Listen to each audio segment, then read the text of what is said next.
हरे कृष्णा।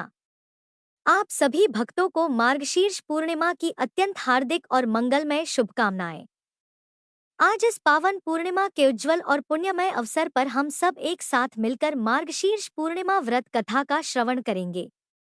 लेकिन कथा आरंभ करने से पहले आइए मन को शांत करके एक सुंदर, प्रेरणादायक और धर्म से जुड़ी एक पवित्र चिड़िया की कथा सुनते हैं।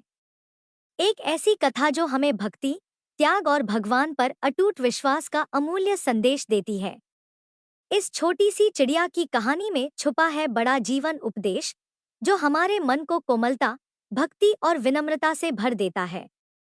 तो भक्तजनों, आइए इस दिव्य पूर्णिमा की रात्रि में शुद्ध भावना के साथ पहले सुनते हैं उस चिड़िया की प्रेरणादायक धार्मिक कथा, और उसके बाद पूर्णिमा व्रत कथा का पावन श्रवण करेंगे। बहुत पुरानी बात है। एक गांव में भगवान शिव का एक मंदिर था। उसी मंदिर के बाहर एक पेड़ था जिस पर एक नन्ही चिड़िया रहा करती थी।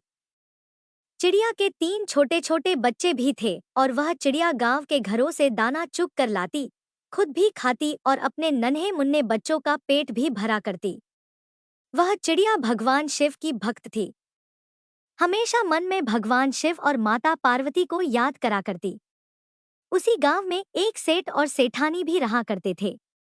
सेठ सेठानी की कोई भी संतान नहीं थी। सेठानी इसी बात से दुखी होकर घर के पीछे बैठकर अक्सर रोती रहती थी।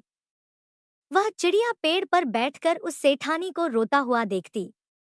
यह देखकर वह चिड़िया खुद भी परेशान हो जाती और मन में भगवान शिव और माता पार्वती सेठ सेठानी को संतान देने की प्रार्थना किया करती। सेठानी बहुत ही धार्मिक और दयालु थी, लेकिन सेठ बहुत कंजूस था और उसे पूजा पाठ भी पसंद नहीं थी। उसका मन किसी भी धार्मिक कर्म में नहीं लगता था और वह दान आदि देने से भी मना किया करता था। सेठ को भगवान पर कोई विश्वास नहीं था। वह कभी भी पूजा पाठ नहीं करता था और ना ही कभी कोई व्रत की कथा पढ़ता या सुनता था। सेठ के इन्हीं कर्मों के कारण उन्हें संतानहीन होने का दुख झेलना पड़ रहा था। उधर सेठानी को गांव की ही औरतें जब बांझन कहती तो सेठानी घर के पीछे बैठकर रोती रहती। चिड़िया पेड़ पर बैठकर जब यह सब देखती तो उसे सेठानी पर बहुत तरस आता था। उसे बहुत दुख हुआ करता था। एक दिन मन में कुछ सोचकर उस चिड़िया ने अपने बच्चों से कहा कि बच्चों, तुम अपना ख्याल रखना। मैं बहुत दूर जा रही हूँ और जल्दी ही वापस लौट कर आ जाऊंगी। ऐसा कहकर वह चिड़िया कैलाश पर्वत की ओर उड़ चली। बहुत लंबी उड़ान के बाद आखिरकार वह चिड़िया कैलाश पर्वत पर पहुंच ही गई। उड़ान भरते भरते उसका गला सूख आया था और लंबी उड़ान के कारण वह चिड़िया बहुत थक भी गई थी। इसी कारण कैलाश पर्वत पर पहुंचने के तुरंत बाद ही वह मूर्छित हो गई। माता पार्वती ने जब उस मूर्छित चिड़िया को देखा तो उस पर तरस खाकर उसे अपने हाथ के स्पर्श से पहले जैसा ऊर्जावान कर दिया। माता पार्वती ने उस चिड़िया से पूछा कि तुम इतनी मेहनत करके इतनी लंबी उड़ान भरकर यहाँ किस कारण से आई हो? तब चिड़िया ने कहा, माता, मेरे गांव में एक सेठ सेठानी रहते हैं, लेकिन उनकी कोई भी संतान नहीं है। आप कृपा करके उन्हें संतान सुख दे दीजिए। आप उन्हें पुत्र दे दीजिए, क्योंकि संतान के लिए सेठानी जी बहुत दुखी हैं, बहुत रोती रहती हैं। और हे माता, मुझसे उस सेठानी का दुख देखा नहीं जाता। चिड़िया की बात महादेव भी सुन रहे थे। तब महादेव ने उस चिड़िया से कहा कि वह सेठ ना तो कभी पूजा पाठ करता है, ना कभी भागवत कथा सुनता है और ना ही कोई पुण्य का कर्म करता है। उसने कोई भी ऐसा अच्छा कर्म नहीं किया जिससे उसके भाग्य में पुत्र योग बन सके, इसलिए उसका कोई पुत्र नहीं हो सकता। यह बातें जानकर नन्ही चिड़िया बार बार भगवान शिव और माता पार्वती से आग्रह करने लगी कि हे प्रभु, आप सेठ सेठानी को संतान सुख दे दीजिए। तब माता पार्वती ने भगवान शिव को इस बात के लिए मना ही लिया। तब भगवान शिव इस प्रकार बोले कि पुत्र तो उसे हम दे देंगे, लेकिन सेठ अगर अब भी पुण्य कर्म नहीं करेगा तो उसका पुत्र जल्दी ही मृत्यु को प्राप्त हो जाएगा। यह बात सुनकर चिड़िया ने कहा, प्रभु, आप बस सेठानी को एक बार पुत्र दे दीजिए। पुत्र प्राप्त होते ही वह सेठ भी पूजा पाठ करने लगेंगे। ऐसा कहकर चिड़िया खुश हो गई और भगवान शिव और माता पार्वती को धन्यवाद देकर वहां से चली गई। आखिरकार भगवान शिव और माता पार्वती ने उस चिड़िया की विनती सुन ली और कुछ ही दिन बाद सेठानी गर्भवती हुई। 9 महीने बीतने पर सेठानी को एक पुत्र हुआ, जिसे देखकर सेठ और सेठानी बहुत खुश हुए। पुत्र होने के बाद सेठानी का तो भगवान में विश्वास और भी बढ़ गया और वह अब पहले से भी ज्यादा पूजा पाठ करने लगी, दान पुण्य करने लगी। लेकिन सेठ का वही हाल रहा। उसने अब भी कोई पुण्य कर्म नहीं किया। उसका भगवान पर अब भी विश्वास नहीं हुआ। ना वह कभी पूजा पाठ करता, ना कभी कथा सुनता। पेड़ पर बैठकर वह चिड़िया अक्सर सेठ के पुत्र को देखा करती। धीरे धीरे समय बीतने लगा। अब चिड़िया को सेठ के पुत्र की चिंता होने लगी। चिड़िया को भगवान शिव की कही हुई बात याद थी। उसे सेठ के पुत्र की चिंता होने लगी। वो सोचने लगी कि सेठ का पुत्र हो गया है, इसके बाद भी वह सेठ नहीं बदला। अब भी यह कोई दान पुण्य नहीं करता, कहीं इसके पुत्र की मृत्यु ना हो जाए। इसी प्रकार एक दिन चिंतित होकर वह चिड़िया फिर से लंबी उड़ान भरकर कैलाश पर्वत पर जा पहुंची और वहां जाकर भगवान शिव और माता पार्वती से आग्रह करने लगी कि वे सेठ को पुण्य कर्म करने के लिए प्रोत्साहित करें। माता पार्वती ने जब देखा कि यह चिड़िया दूसरों के लिए इतनी दयालु है, दूसरों के प्रति इतनी चिंता करती है, तो वे बहुत प्रसन्न हो गई। तब भगवान शिव और माता पार्वती एक ब्राह्मण और ब्राह्मणी का रूप धरकर उस सेठ सेठानी के घर पर गए। वहां जाकर उन्होंने कहा कि हमें भिक्षा दो, हम भूखे हैं, हमें भोजन कराओ। सेठ ने तो सुनते ही मना कर दिया, लेकिन सेठानी ने बहुत ही आदर सम्मान के साथ उन दोनों ब्राह्मण और ब्राह्मणी को अपने घर के अंदर बिठाया, उनका स्वागत सत्कार किया। फिर उनके लिए तरह तरह के स्वादिष्ट व्यंजन बनाए और उन्हें भोजन कराया। ब्राह्मण और ब्राह्मणी के रूप में भगवान शिव और माता पार्वती ही सेठ के घर पर पधारे थे और उनके घर पर प्रवेश करते ही सेठ की बुद्धि ठीक हो गई। अब वह हाथ जोड़कर अपनी गलतियों के लिए क्षमा मांगने लगा और ब्राह्मण देवता के चरणों में गिर पड़ा। तब ब्राह्मण रूपधारी महादेव ने सेठ से कहा, तुम्हारे भाग्य में संतान सुख नहीं लिखा था, क्योंकि तुमने अपने जीवन में कभी कोई अच्छा कार्य नहीं किया, तुमने कभी भगवान पर विश्वास नहीं किया, कभी पुण्य कर्म नहीं किए, कभी ब्राह्मणों को दान नहीं दिया, कभी पूजा पाठ नहीं की, कभी कथाएं नहीं सुनी। लेकिन एक चिड़िया ने मेरे पास आकर तुम्हें संतान देने की प्रार्थना की, जिसकी भक्ति से प्रसन्न होकर ही मैंने तुम्हें पुत्र का वरदान दिया और आज उसी चिड़िया के कारण तुम्हें पुत्र सुख मिला है। लेकिन अब भी तुमने अगर पूजा पाठ या पुण्य कर्म नहीं किए तो तुम्हारे पुत्र की मृत्यु हो जाएगी। यह बात सुनकर सेठानी तो चिंता के मारे रोने लगी और सेठ सेठानी ने उस चिड़िया को धन्यवाद दिया। सेठ ने कहा, हमारे पुत्र के लिए एक चिड़िया भोलेनाथ से लड़कर हमारे भाग्य में पुत्र सुख लिखवा सकती है, तो क्या हम अपने पुत्र की रक्षा के लिए पुण्य कर्म नहीं कर सकते? तब सेठ जी ने ब्राह्मण देवता से पूछा, है ब्राह्मण देवता, महादेव जी के प्रिय व्रत कौन कौन से हैं, जिन्हें करके मैं महादेव जी को प्रसन्न कर सकूं? तब ब्राह्मणी रूपधारी माता पार्वती ने कहा कि महादेव जी का सबसे प्रिय व्रत महाशिवरात्रि है। जो भी मनुष्य महाशिवरात्रि का व्रत करता है, उस दिन पूरे विधि विधान से भगवान शिव की पूजा करता है, उस पर ही महादेव की कृपा बरसती है। सेठ सेठानी ने कहा, अब तो हम भी महाशिवरात्रि के दिन महाशिवरात्रि का व्रत करेंगे और पूरे विधि विधान और सच्चे मन से भगवान शिव का पूजन भी करेंगे। सेठ और सेठानी को महाशिवरात्रि व्रत का विधान बताकर महादेव और देवी पार्वती वहां से चले गए। इसके बाद सेठ सेठानी धर्म कर्म पूजा पाठ और व्रत करने लगे, जिसके पुण्य प्रताप से उनका पुत्र और धन बढ़ने लगा। चिड़िया भी सेठानी को देखकर बहुत खुश रहने लगी और सेठानी के आंगन से दाना चुगने लगी और अपने घोंसले में बैठकर ओम नमः शिवाय मंत्र का जाप करने लगी। अब सुनिए पूर्णिमा व्रत कथा। द्वापर युग में एक समय की बात है।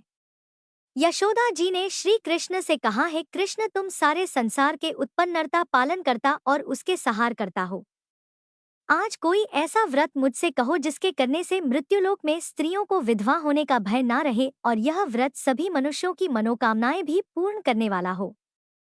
तब श्री कृष्ण कहने लगे, हे माता, आपने अति सुंदर प्रश्न किया है। मैं आपसे ऐसे ही व्रत को विस्तारपूर्वक कहता हूँ। सौभाग्य की प्राप्ति के लिए स्त्रियों को 32 पूर्णमासियों का व्रत करना चाहिए। इस व्रत के करने से स्त्रियों को सौभाग्य संपत्ति मिलती है। यह व्रत अचल सौभाग्य देने वाला और भगवान शिव के प्रति मनुष्य मात्र की भक्ति को बढ़ाने वाला है। तब यशोदा जी कहने लगी, हे कृष्ण, सबसे पहले इस व्रत को मृत्युलोक में किसने किया था? इसके विषय में भी मुझे विस्तारपूर्वक बताओ। तब श्री कृष्ण कहने लगे कि माते, इस भूमंडल पर एक अत्यंत प्रसिद्ध राजा चंद्रहास से पालित अनेक प्रकार के रत्नों से परिपूर्ण कार्तिका नाम की एक नगरी थी। वहां पर धनेश्वर नाम का एक ब्राह्मण था और उसकी पत्नी अति सुशीला रूपवती थी।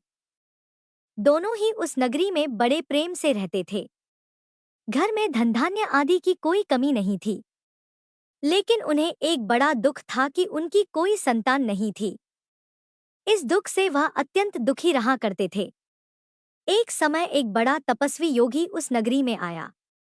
वह योगी उस ब्राह्मण के घर को छोड़कर अन्य सभी घरों से भिक्षा लाकर भोजन किया करता था। एक दिन वह योगी रूपवती से भिक्षा न लेकर किसी दूसरे घर से भिक्षा लेकर गंगा किनारे जाकर भिक्षा में मिले अन्न को प्रेम पूर्वक खा रहा था कि धनेश्वर ने योगी का यह सब कार्य किसी प्रकार से देख लिया। अपनी भिक्षा के अनादर से दुखी होकर धनेश्वर योगी से बोला, महात्मन, आप सभी घरों से भिक्षा लेते हैं, किंतु मेरे घर की भिक्षा कभी नहीं लेते। इसका क्या कारण है? तब योगी ने कहा कि निसंतान के घर की भीख पतितों के अन्न के समान होती है, और जो पतितों का अन्न खाता है वह भी पतित हो जाता है। क्योंकि तुम निसंतान हो, इसलिए पतित हो जाने के भय से मैं तुम्हारे घर की भिक्षा नहीं लेता। धनेश्वर यह बात सुनकर अपने मन में बहुत दुखी हुआ और हाथ जोड़कर योगी के पैरों में गिर पड़ा और विनीत स्वर से कहने लगा, हे महात्मन, अगर ऐसा है तो आप ही मुझे पुत्र प्राप्ति का कोई उपाय बताइए। आप तो सब कुछ जानने वाले हैं, मुझ पर यह अवश्य ही कृपा कीजिए। धन की मेरे घर में कोई कमी नहीं, किंतु कोई पुत्र न होने के कारण मैं अत्यंत दुखी हूँ। आप मेरे इस दुख को दूर करें। यह सुनकर योगी कहने लगे, हे ब्राह्मण, तुम देवी चंडी की आराधना करो। फिर घर आकर उसने अपनी पत्नी से सारा वृतांत कहा और खुद तपस्या करने के लिए वन में चला गया। वन में जाकर उसने देवी चंडी की उपासना की और उपवास किया। चंडी देवी ने 16वें दिन उसको स्वप्न में दर्शन दिए और कहा, है धनेश्वर, जा, तेरे पुत्र होगा, परंतु वह 16 वर्ष की आयु में ही मृत्यु को प्राप्त हो जाएगा। अगर तुम दोनों पति 32 पूर्णमासियों का व्रत विधि पूर्वक करोगे तो वह दीर्घायु होगा। जितनी तुम्हारी सामर्थ हो आटे के उतने दिए बनाकर शिव जी का पूजन करना, किंतु पूर्णमासी को 32 की संख्या पूरी हो जानी चाहिए। प्रातः काल होने पर इस स्थान के पास ही तुम्हें आम का एक वृक्ष दिखाई देगा। उस पर चढ़कर तुम एक फल तोड़कर जल्दी अपने घर चले जाना और अपनी पत्नी से सारा वृतांत कहना। ऋतु स्नान के बाद वह स्वच्छ होकर श्री शंकर जी का ध्यान करके उस फल को खा लेगी। तब शंकर भगवान की कृपा से उसको गर्भ ठहर जाएगा। जब वह ब्राह्मण प्रातः काल उठा तो उसने उस स्थान के पास ही आम का एक वृक्ष देखा जिस पर अत्यंत सुंदर आम का एक फल लगा हुआ था। ब्राह्मण ने उस आम के वृक्ष पर चढ़कर फल को तोड़ने का प्रयास किया, किंतु वृक्ष पर कई बार प्रयास करने पर भी वह नहीं चढ़ पाया। अब तो ब्राह्मण को बड़ी चिंता हुई। तब वह विघ्न विनाशक श्री गणेश जी की वंदना करने लगा कि हे दयानिधे, अपने भक्तों के विघ्नों का नाश करके उनके मंगल कार्य को करने वाले, दुष्टों का नाश करने वाले, रिद्धि सिद्धि के देने वाले, आप मुझ पर कृपा करें। प्रभु, मुझे इतना बल दे कि मैं अपने मनोरथ को पूर्ण कर सकूं। इस प्रकार सच्चे मन से गणेश भगवान की प्रार्थना करने पर वह भगवान की कृपा से वृक्ष पर चढ़ गया। वृक्ष पर से फल तोड़कर उसने घर आकर अपनी पत्नी को वह फल लाकर दे दिया और उसकी पत्नी ने अपने पति के कहे अनुसार उस फल को खा लिया और वह गर्भवती हो गई। देवी चंडी की असीम कृपा से उसे एक अत्यंत सुंदर पुत्र हुआ जिसका नाम उन्होंने देवीदास रखा। माता पिता के हर्ष और शोक के साथ वह बालक शुक्ल पक्ष के चंद्रमा की तरह अपने पिता के घर में पढ़ने लगा। देवी की कृपा से वह बालक बहुत ही सुंदर, सुशील और विद्या में बहुत निपुण हो गया। देवी की आज्ञा अनुसार उसकी माता ने 32 पूर्णमासी का व्रत रखना आरंभ कर दिया, जिससे उसका पुत्र बड़ी आयु वाला हो जाए। 16वां वर्ष लगते लगते देवीदास के माता पिता को बड़ी चिंता हो गई कि कहीं उनके पुत्र की इस वर्ष मृत्यु ना हो जाए। इसलिए उन्होंने अपने मन में विचार किया कि अगर यह दुर्घटना उनके सामने हो गई तो वे कैसे सहन कर सकेंगे। इसलिए उन्होंने देवीदास के मामा को बुलाया और कहा, हमारी इच्छा है कि देवीदास एक वर्ष तक काशी में जाकर विद्या अध्ययन करें और उसको तुम अकेला कभी नहीं छोड़ना। इसलिए तुम साथ में जाओ और एक वर्ष के बाद इसको वापस लौटा लाना। सारा प्रबंध करके उसके माता पिता ने काशी जाने के लिए देवीदास को एक घोड़े पर बिठाया और उसके मामा को उसके साथ कर दिया। किंतु बालक के अल्पायु होने की बात बालक को या उसके मामा को नहीं कही। धनेश्वर ने अपनी पत्नी के साथ मिलकर अपने पुत्र की मंगल कामना और दीर्घायु के लिए देवी भगवती की आराधना और पूर्णमासियों का व्रत आरंभ कर दिया। इस प्रकार बराबर 32 पूर्णमासी का व्रत पूरा किया। कुछ समय बीतने के बाद एक दिन वह दोनों मामा और भांजे रास्ते में रात बिताने के लिए किसी ग्राम में ठहरे हुए थे। उस दिन उस गांव में एक ब्राह्मण की अत्यंत सुंदरी सुशीला विदुषी और गुणवती कन्या का विवाह होने वाला था। जिस धर्मशाला के अंदर वर और उसकी बारात ठहरी हुई थी, उसी धर्मशाला में देवीदास और उसके मामा भी ठहरे हुए थे। संयोगवश कन्या को तेल आदि चढ़ाकर मंडप आदि का कर्म किया गया तो लग्न के समय वर को धनुर्वात हो गया। वह हिलने डुलने और चलने में बिल्कुल असमर्थ हो गया। तब वर के पिता ने अपने परिवारजनों से परामर्श करके निश्चय किया कि यह देवीदास मेरे पुत्र जैसा ही सुंदर है, मैं इसके साथ ही लगन करा दूं और बाद में विवाह के सभी कार्य मेरे पुत्र के साथ हो जाएंगे। ऐसा सोचकर देवीदास के मामा से जाकर वह बोला कि तुम थोड़ी देर के लिए अपने भांजे को हमें दे दो, जिससे विवाह के लग्न का सारा कार्य सुचारू रूप से हो सके। तब उसका मामा कहने लगा कि जो कुछ भी मधुपर्क आदि कन्यादान के समय वर को मिले वह सब हमें दे दिया जाए तो मेरा भांजा इस बारात का दूल्हा बन जाएगा। यह बात वर के पिता ने स्वीकार कर ली और तब मामा ने अपना भांजा वर बनने को भेज दिया और उसके साथ विवाह के सभी कार्य रात में विधिपूर्वक संपन्न हो गए। पत्नी के साथ वह भोजन नहीं कर सका। दुखी मन से वह सोचने लगा कि न जाने यह कैसी स्त्री होगी। वह एकांत में इसी सोच में पड़ा हुआ था कि उसकी आंखों में आंसू भी आ गए। तब उसकी पत्नी ने पूछा कि क्या बात है, आप इतने उदासीन और दुखी क्यों हो रहे हैं। तब उसने वह सारी बातें जो वर के पिता और उसके मामा में हुई थी वधू को बता दी। तब वह वधू कहने लगी कि यह ब्रह्मा विवाह के विपरीत कैसे हो सकता है। देव, ब्राह्मण और अग्नि के सामने मैंने आपको ही अपना पति बनाया है, इसलिए आप ही मेरे पति हैं।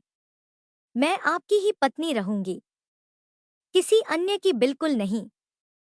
तब देवीदास ने कहा कि ऐसा मत करो, क्योंकि मेरी आयु बहुत थोड़ी है। मेरे मरने के बाद तुम्हारी क्या गति होगी, इस बात को अच्छी तरह सोच लो। परंतु वह वधू दृढ़ विचार वाली थी। बोली कि जो आपकी गति होगी वही मेरी भी होगी। हे स्वामी, आप उठिए और भोजन कीजिए, आप निश्चय ही भूखे होंगे। तब देवीदास और उसकी पत्नी ने मिलकर भोजन किया और रात में वे सो गए।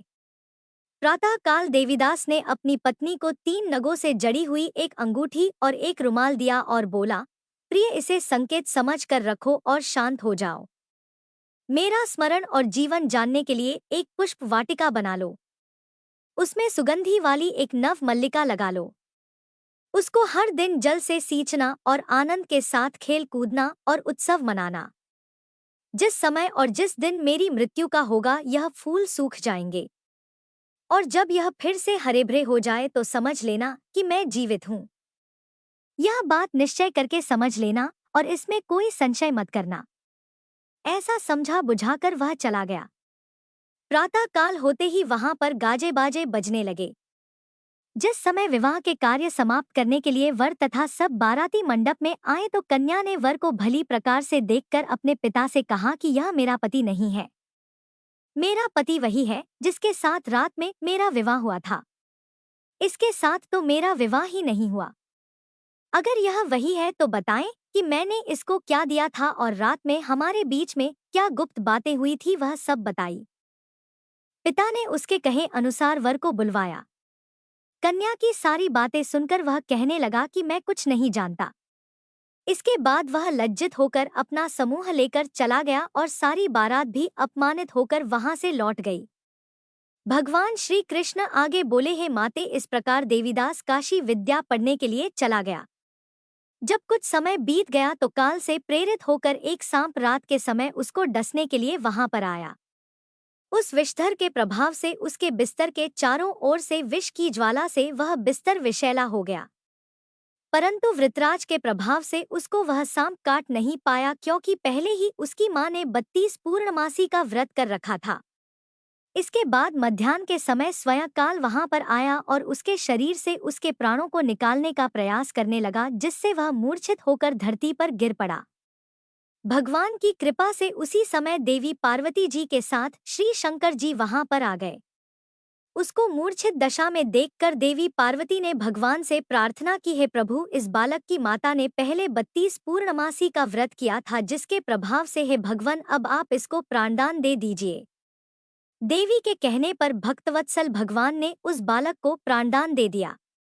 इस व्रत के प्रभाव से काल को भी पीछे हटना पड़ा और देवीदास स्वस्थ होकर बैठ गया। उधर उसकी पत्नी उसके काल की प्रतीक्षा किया करती थी। एक दिन उसने देखा कि उस पुष्प वाटिका में पत्र पुष्प कुछ भी नहीं रहे, सब कुछ सूख कर नष्ट हो गए हैं। तो उसे बड़ा आश्चर्य हुआ, किंतु कुछ ही क्षण में वह सब वाटिका पहले की तरह हरी भरी हो गई। तब वह समझ गई कि उसके पति पुनर्जीवित हो गए हैं।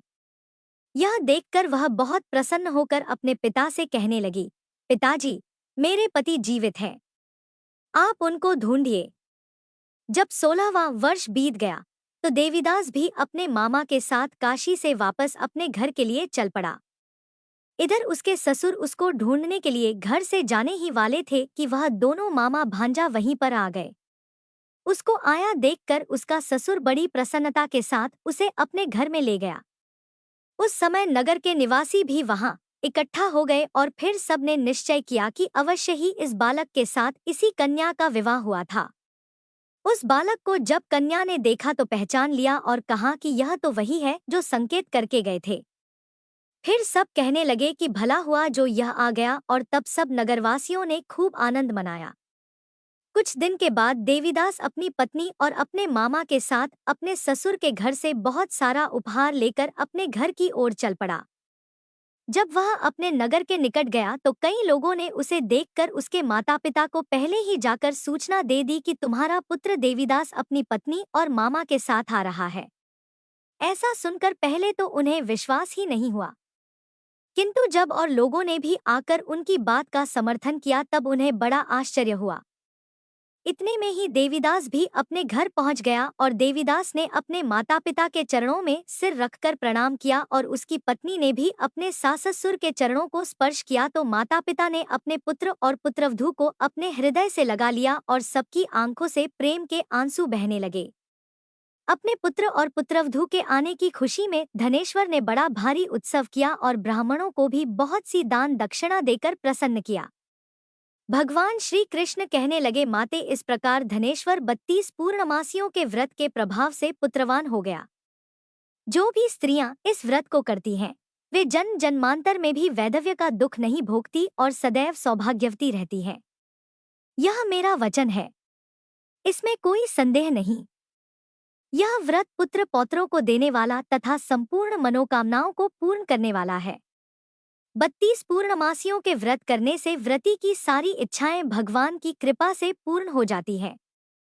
हे भक्तजनों, यदि आपको यह पावन कथा हृदय को छू गई हो तो कृपया वीडियो को लाइक करें, चैनल को सब्सक्राइब करें और इस दिव्य ज्ञान को अधिक से अधिक लोगों तक पहुंचाने के लिए शेयर अवश्य करें। भगवान श्रीहरि आप सभी के जीवन में सुख, शांति और समृद्धि का प्रकाश फैलाएं। हरे कृष्णा, राधे राधे।